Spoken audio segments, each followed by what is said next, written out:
येन चित्तस्य पदेन वाचा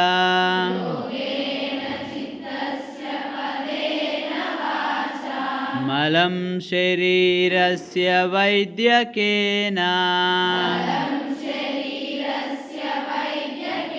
योपाकरोत्तं प्रवरं मुनिना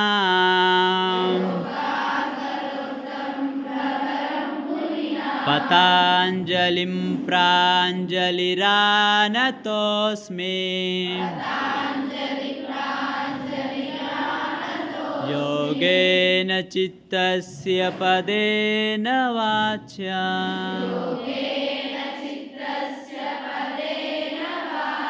मलं शरीरस्य वैद्यकेन योपाकरोत्तं प्रवरं मुनिना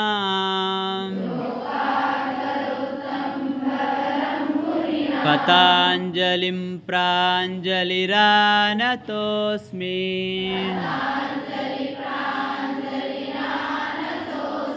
ओम शांति।